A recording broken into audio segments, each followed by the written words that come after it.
సంస్థల ఎన్నికల కోసమే అనుకోవాలా? మీరే ప్రభుత్వానికి ధైర్యం లేదంటారేంటి? మీరు ఎన్నికలు పెడతారని అది మస్ట్గా పెట్టాల్సిందే కదా, పెట్టకుండా ఎట్లా?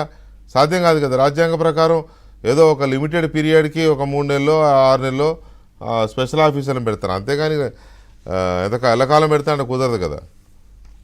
ఎల్లకాలం పెడుతుంటే మళ్ళీ కోర్టు ఇంటర్వ్యూన్ కావాలా, మళ్ళీ కోర్టు చెప్పేదాకా వస్తారు. ఇప్పుడు రిజర్వేషన్ల పేరు మీద 4 రోజులు పోస్ట్ పోన్ చేస్తారు. రిజర్వేషన్లు అయిపోయిందా మరి ఎట్లా? ఫిబ్రవరి ఈ సంవత్సరం 2 క్వార్టర్స్ మనకు ఫైనాన్స్ కమిషన్ రావాల్సిన నిధులు కూడా ఇప్పటిదాకా రాలేదు. అలా చివగొట్టినట్టనే లేదు, ఎందుకంటే ఓడిపోతాం అన్న భయానికి ఎలక్షన్స్ పెట్టలేదు అనేది అనుమానం, నా అభిప్రాయము. ఎందుకంటే సర్పంచ్లు అయిపోయి 1 సంవత్సరం దాటిపోయిందండి. పోయిన సంవత్సరం ఫిబ్రవరి 24 ఫిబ్రవరిలో అయిపోయింది. సంవత్సరం గడిచిపోయింది. సర్పంచ్ వెళ్ళారు గ్రామాలకి. ఎంపీటీసీ జడ్పీటీసీలు అయిపోయి 6-7 నెలలు అయిపోతుంది, 7-8 నెలలు అవుతుంది. మున్సిపాలిటీలు అయిపోయి కూడా ఇంకా మన ఇప్పుడు ఐ థింక్ ఈ రోజు రేపు లాస్ట్ డేట్ మున్సిపాలిటీ అయిపోతుంది, వాటి పని అయిపోతుంది. ఏ స్థానిక సంస్థలు కూడా ఈరోజు లైవ్ లో లేవు. కాబట్టి ఇక మరి అర్థం చేసుకోవాలి, సవరణలు చేసింది వాళ్ళే, రాజ్యాంగ సవరణ. పంచాయతీరాజ్ వ్యవస్థకు మేమే చాలా అద్భుతమైనటువంటి రూపుదిద్దినామని చెప్పుకున్నారు కాంగ్రెస్ పార్టీలో 10 ఏళ్ళు. వాళ్ళు పాలించే రాష్ట్రాల్లోనే ఎన్నికలు పెట్టడానికి భయపడుతున్నారు. పరిస్థితి అయితే అర్థం చేసుకోవచ్చు. కానీ నేను అంటే దానికోసమే కేసీఆర్ గారు లేచిండ్రా అంటే కారణం అయ్యి ఉండొచ్చు, అది కూడా కారణం అయ్యి ఉండొచ్చు. ఎన్నికలు పెడతారు కాబట్టి నేను కార్యకర్తలను ఉత్సాహపరచడం కోసం కావచ్చు.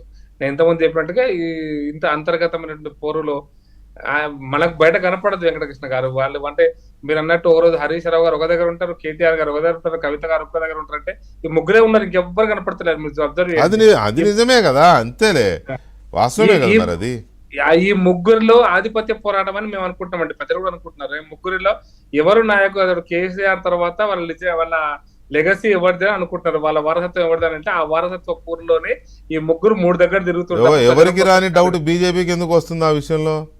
అంటే ఎందుకు వస్తుంది అంటే పోరాటం కనపడుతుంది కాబట్టి, ఆ పోరాటం అట్లాగే ఉంది కాబట్టి, ఆ పోరాటం చేసే విధానం అట్లే ఉంది కాబట్టి ఆ ముగ్గురు కలిపి దానికోసమే ఈ రోజు కేసీఆర్ గారు స్పందించిందని నేను అనుకుంటున్నాను. కేసీఆర్ తర్వాత ఎవరు అనే దాని మీద కేటీఆర్, హరీష్, కవిత ముగ్గురు మధ్య ఒక పోరు సాగుతుందనా మీ అనుమానం? ఎస్, ఆ పోరులోకి ఎంతో కొంత కొంచెం తగ్గించడం కోసం ఇంటెన్సిటీని ఈరోజు కేసీఆర్ గారు మాటలు నేను వస్తున్నా ఉండండి అని ముగ్గురికి హెచ్చరిక చేసినాడా, ముగ్గురిని కలిపి ఒక దగ్గర పెడదామని దీంతో చేసినాడా నాకు అంటే కొంచెం 1-2 రోజులు అయితే కానీ అర్థమవుతుంది. దానికోసం చేసిందని నేను అనుకుంటున్నాను. పక్కా ఇది అదే కారణం, అదే అయ్యింది తప్ప ఇది ప్రజలకు ఇవ్వాలనేటువంటి దీంట్లో ఉంటే, ఏదైనా కూడా ప్రజల కోసం చేయాలనేటువంటి వచ్చినప్పుడు చర్చలు వేరే రకంగా ఉంటాయి, కామెంట్స్ కూడా వేరే రకంగా ఉంటాయి. మీరు ప్రజల కోసం ఆలోచిస్తున్నప్పుడు మీకు ఒకటి మాత్రం ఖచ్చితమండి వెంకటకృష్ణ, నేను భారత రాజకీయాల్లో మీరు ఏ రాష్ట్రంలో తీయండి, ఒక ప్రాంతీయ పార్టీ ఒకసారి ఓడిపోవడం మొదలుపెట్టినాక మళ్ళీ ముందుకు వచ్చినటువంటివి చాలా అరుదైన సంఘటనలు ఉన్నాయి, చాలా అరుదైన సంఘటనలు మీరు చూసుకోండి. ఎందుకు ఇప్పుడు తమిళనాడులో ఏఐడిఎంకే డిఎంకే చెరొకసారి చేస్తారు, తెలంగాణ మన ఆంధ్రాలో తెలుగుదేశం పార్టీ, ఆ పార్టీ పుట్టిన దగ్గర నుంచి కంటిన్యూస్ గా అధికారంలో ఉన్నది ఒక చంద్రబాబు నాయుడు హయాంలో 2 సార్లు ఉన్నారు. నేను అరుదైన సంఘటనలు చెప్పాను, 1-2 ఎక్సెప్షన్స్. కర్ణాటక చూడండి, మహారాష్ట్ర చూడండి, లేకపోతే హర్యానా చూడండి, ఆఖరికి మీరు ఉత్తరప్రదేశ్ బీఎస్పీ కనుమరుగైపోయిన పరిస్థితి చూడండి. అంతేలే, ఇప్పుడు వైసీపీ పరిస్థితి కూడా అలాగే ఉందిగా. అట్లాగే బీహార్ లో ఉన్నటువంటి 2 ప్రాంతీయ పార్టీల మధ్య పరిస్థితి ఎట్లా ఉందో చూడండి. ఆఖరికి జార్ఖండ్ లో ఒకప్పుడు జేఎంఎం పార్టీ అద్భుతంగా మేమే రాష్ట్రానికి అనుకున్న పార్టీ కూడా కాంగ్రెస్ తోనే ఇంకోటితో పోవాల్సిన పరిస్థితి వచ్చింది. కాబట్టి ప్రాంతీయ పార్టీలు సహజంగా మళ్ళీ రావాలంటే చాలా కష్టపడాల్సి ఉంటది. మరి కేసీఆర్ ఏమాత్రం బలహీనపడిన ప్రాంతీయ పార్టీలైనా మీరు మింగేస్తారుగా.